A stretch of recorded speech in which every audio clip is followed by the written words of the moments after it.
waa Pikine xale mag ndaw imaam yi jigéen ñi góor ñi waa Pikine jërë ngeen jëf yàlla na suñu borom bi fay leen yiw donc dafa am ay développement yoo xam ni dama ko bëggoon def rapidement daf ci am yoo xam ni xam naa duma ci jaaraat parce que daaw dëgg yi wax na ko moom mooy wàllu arène nationale li heure bi jot moom moo tax nag maa ngi ciy jégalu bu baax moom mooy accompagnement yi nga xam ne yi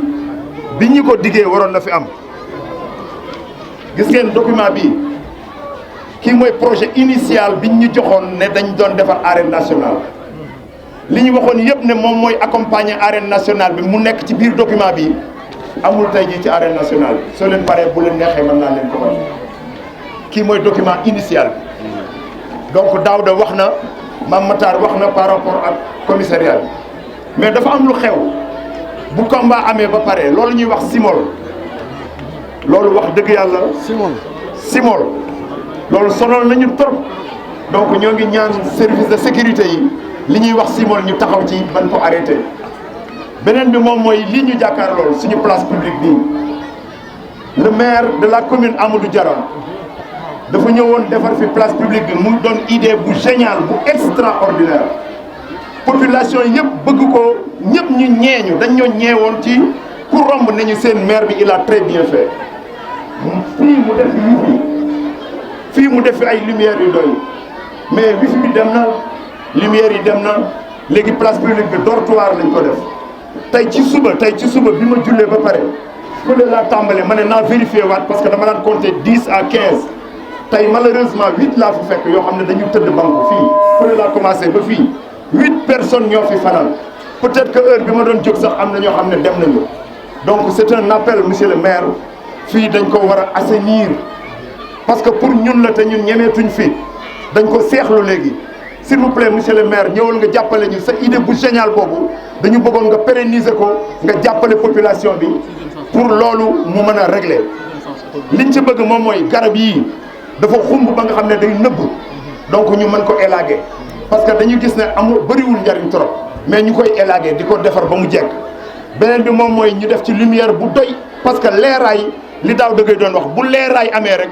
ragal mën na am beneen bi moom mooy ñu assainir espace bi wax naa ko moom mooy ñi fi fanaan ñu lijjanti leen pour ñu jóge fii parce que daawuñu fi fanaan pour ñun ñu mën a occuper suñu tàngaay baa ngi ñëw ñu mën a occuper place bi librement donc loolu demande la ba yoo xam ne bi ñu ngi koy wax à monsieur le maire beneen bi moom mooy lan mooy suñu responsabilité ci li xew il faut ñuy jël suñu responsabilité les délégués de quartier les présidents des ASC lan mooy seen rôle est-ce que ñoom dañu war a délégué de quartier bi rek bind naa këyit soxla naa këyit rek nga defar ko non Daouda l'a dit il faut ñu am la culture de la dénonciation bandi yi salte yi ci suñu kër yi la ñu dëkk ci suñu koñ yi la ñu dëkk délégué de quartier yi xam nañ leen si vous avez peur de les dénoncer mais summi leen seen mbubb ngeen jox ko ñeneen s'il vous plaît les présidents des ASC waruñu taxaw rek pour football bi day créer insécurité aussi et pourtant association sportive et culturelle la tudd mais développer la culture tout à l'heure wala démb maa ngi dégg sama le maire Sougou muy wax loolu c'est la culture qui peut faire développer les choses Sougou ñoo ngi lay dénk loolu cette culture là mairie bi dénk na la ko wax dëgg yàlla te wóolu nañ la ci bëgg nañ nga développer au nom de ces associations là les maires subventions yi nga xam ne ñoo ngi koy def les ASC mais les présidents d'ASC créer leen ces comités de vigilance chaque ASC am comité de vigilance am bu boobaa problème bi dina régler beneen bi moom mooy ñoo ngi demander au maire toujours aussi parce que nag mooy suñu kilifa soo leen déggee ñu koy tudd nii mooy suñu kilifa mooy kilifa gox bi su dee am nañ loo xam ne lii moom lañ ko dénk te gisuñu lenn li mu dox ko dañ ko koy réclamer moom mooy déjà am na ay comité de vigilance ba pare yu am existant ces comités de vigilance existants nañ leen renforcer parce que comité de mais s'il vous plaît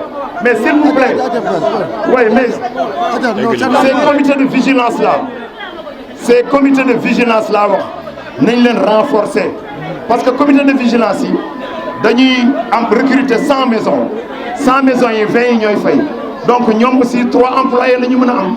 donc suñu lee à 50% dañ leen di subventionné ñu mën a am 10 employés donc ñooñu dinañ mën a assurer la sécurité loolu daal bokk na ci li nga xam ne nii bëggoon nañ ko waxtaan ak mbooloo mi mooy comité de vigilance yi mais propriétaire de multiservices yi aussi lan mooy seen responsabilité buntu bi su doon am na gardien Fatou Kiné Gaye du faatu non non non donc caméra de surveillance war na am ci multiservice yëpp ñoo ngi koy ñaan état dafa war a taxawaay boo xam ne bii multiservice bu amul caméra ak gardien duñ la jox autorisation non c'est pas compliqué du tout donc l'assistance ñoo ngi demander état aussi l'assistance des victimes Fatou Kiné Gaye mënul di liggéey di yóbbul ay njabootam ñuy dundee ñu faat ko ki ko faat ñu jàpp ko tëj ko kaso après njabootu Fatou Kiné Gaye ñu toog di leen xaw non non non état est là pour les assister les victimes dañ leen war a assister loolu ñoo ngi ñaan état déjà def nañu un premier pas di remercier le ministère de la famille wax dëgg yàlla ñëw nañ kër ga jaale si c'est comme ça état warul tax xam lu comme l'a dit Mame Matar Gueye beneen bi may jeexalee moom mooy nañu moytu di fajal sunu bopp la police est là pour ça boo leen jàppee ku deful noonu yóbbu leen ko police loolu mooy seen rôle fajal sa bopp moo yées agressé parce que booy commencé di fajal sa bopp agresseurs yi dañuy profité ci fajal sa bopp algóor day romb ñu jéppi ko ne agresseur baa ngi nii di ma commencé dóor ngeen ñëw sotle ma bala ngeen a xam algóor fekk dee na bu yàgg ñoom ñu def seen forfait dem seen yoon donc fajal sa bopp éviter leen ko beneen bi mooy la collaboration avec la police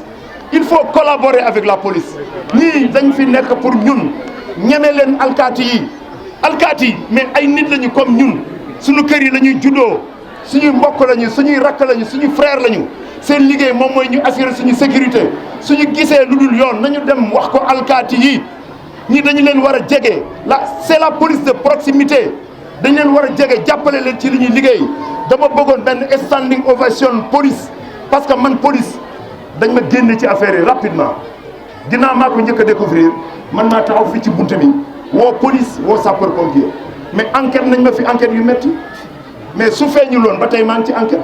police centrale donte ne jàppoon nañ booy bi mais police centrale woo nañ ma ñaari yoon pour continuer ay enquête te man feeñal ko yëgle laa ci am donc police dañ maa teel a yeewi la police monsieur le commissaire maa ngi lay sant bu baax jërëjëf beneen bi moom mooy ma xamal leen ko mu leer parce que sûreté urbaine ñoom ñoo doon continuer di def enquête bi mais man dama jàpp ne du sûreté urbaine ñoo réglé problème bi suñu police Pikine bii moo ko réglé suñu police Pikine bii moo réglé problème bi après la ko sûreté urbaine jël ba ko aaki moo c'est la vérité waaye xam naa ci dara parce que bi ñu ñëwee daanaka ci guddi gi réglé nañ problème bi mais nag dañu bañoon ay brouhaha am ñu libéré booy bi mu dem ba le lendemain ñu doon ko cueillir mais ci guddi gi daanaka non c'est une très grande police réglé woon na problème bi kon vraiment yéen ñëpp ñoo ngi leen di sant di leen gërëm bu mujj bi moom mooy li gars yi di wax loolu c'est les populations qui réclament la peine de mort c'est une demande.